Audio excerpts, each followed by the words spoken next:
जय श्री जगन्नाथ भाई मैंने सर्वप्रथम गुरुदेव गणपति एवं जगदम्बा को प्रणाम करी आज आम आमर वास्तु सेशन को आरंभ करवा। वास्तु सेशन क्रम आमे आमर गोटे प्लेलिस्ट अच्छी जो प्लेलिस्ट कहूँ जे गृहारंभ आज आम जाना गृहारंभ कला बेले शुभ लक्षण गुड़िक कौन। समरांगण सूत्रधर 35 नंबर अध्याय 50 नंबर श्लोक आमे ସେଇ ଜିନିଷଟାକୁ ଆମେ ସେଇ ଶାସ୍ତ୍ରର ଜିନିଷଟାକୁ ଆମେ ପଢିବା।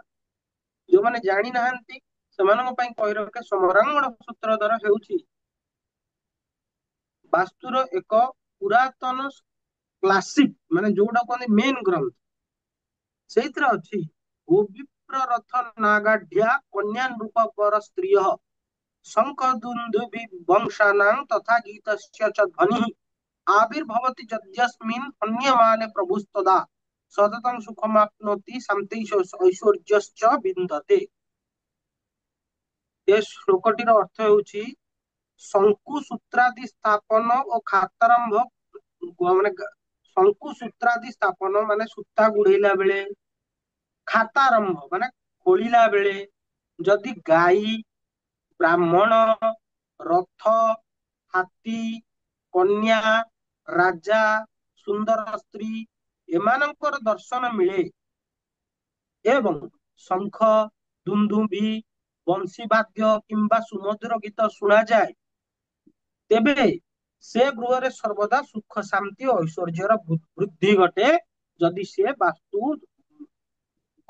ବାସ୍ତୁଶାସ୍ତ୍ରକୁ ନେଇକି ସେ ଘର ଆରମ୍ଭ କରିଥାଏ। ଏଇଟା କହନ୍ତି ପ୍ରାକୃତିକ ନିମିତ୍ତ। ପ୍ରାକୃତିକ ନିମିତ୍ତ କଣ ଆଜ୍ଞା ନା ପ୍ରକୃତି କିଛି ଇଣ୍ଡିକେସନ ଦେବାକୁ ଚାହେଁ ମଣିଷକୁ ସଦା ସର୍ବଦା।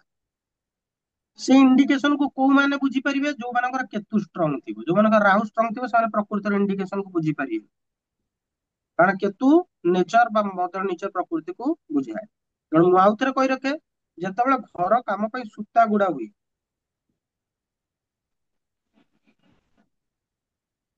ଯେତେବେଳେ ଖୋଳା ହୁଏ ସେଇ କାଳରେ ସେଇ ସମୟରେ ଯଦି ଗାଈ, ବ୍ରାହ୍ମଣ, ରଥ, ହାତୀ, କନ୍ୟା, ରାଜା, ସୁନ୍ଦର ସ୍ତ୍ରୀ ଏମାନଙ୍କ ଦର୍ଶନ ମିଳେ ଏବଂ ଶଙ୍ଖ, ଦୁନ୍ଦୁଭି, ବଂଶୀବାଦ୍ୟ କିମ୍ବା ସୁମଧୁର ଗୀତ ଶୁଣାଯାଏ ତେବେ ସେ ଗୃହରେ ସର୍ବଦା ସୁଖ ଶାନ୍ତି ଓ ଐଶ୍ୱର୍ଯ୍ୟର ବୃଦ୍ଧି ଘଟେ। ତ ଆଜିର ସେସନରେ ଆମେ ଜାଣିଲେ ଗୃହାରମ୍ଭରେ ଶୁଭ ଲକ୍ଷଣ ଗୁଡିକ କଣ କଣ। ଏଇ ଜିନିଷଟା ଆମେ ପଢୁଛେ ବାସ୍ତୁଶାସ୍ତ୍ରର ଗୋଟିଏ ସର୍ବଶ୍ରେଷ୍ଠ ଗ୍ରନ୍ଥ ସମରାଙ୍ଗଣ ସୂତ୍ରଧର। ତେବେ ଆଜିର ସେସନ ପାଇଁ ଏତିକି। ସମସ୍ତଙ୍କୁ ଜୟ ଶ୍ରୀ ଜଗନ୍ନାଥ।